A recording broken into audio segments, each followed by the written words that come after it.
Albert Einstein famously remarked in a conversation with Werner Heisenberg, he said, you know, in the West we've built a beautiful ship and in it has all the comforts. But actually the one thing that it doesn't have is a compass, and that's why it doesn't know where it's going. This paradox of our times was propounded by the Dalai Lama when he said we have wider freeways but narrower viewpoints. We have taller buildings but shorter tempers. Will Smith said that we spend money we haven't earned on things we don't need to impress people we don't like. And it's phenomenal how the same technology that brings us close to those who are far away takes us far away from the people that are actually close. 30 billion WhatsApp messages are sent per day, but 48% of people say that they feel lonelier in general.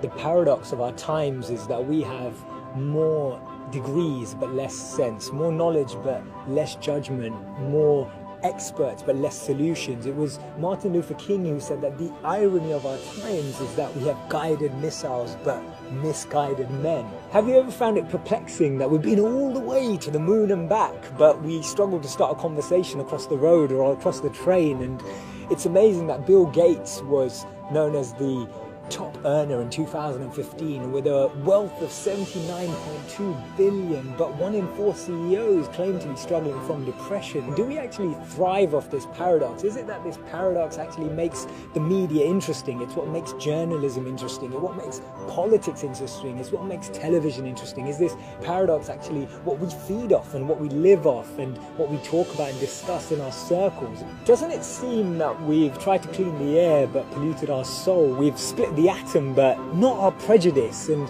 we're aiming for higher incomes but we have lower morals. So I'm hearing you ask, how do we bring a change? How do we dissect this paradox that exists in our lives? And it starts by us, each of us, pressing pause, pressing reset, and then pressing play again, taking a moment to become more conscious, taking a moment to become more aware, taking a moment to really reflect on the consequence, the implications of a misplaced word, of an unnecessary argument that we all know we didn't need to have, or to speak to someone just slightly differently, in a different tone, in a different voice, in a different empathy, with a different perspective, just to really connect with people on a different level. This thinking out loud started from Albert Einstein, and I'll track back to him when he actually said that the problems we have today can't be solved with the same thinking we used when we once created them. So actually we need to research alternative teachings. We need to dig into those ancient books of wisdom. We need to go back to understanding if there's anything written in those creased pages of time that can actually reveal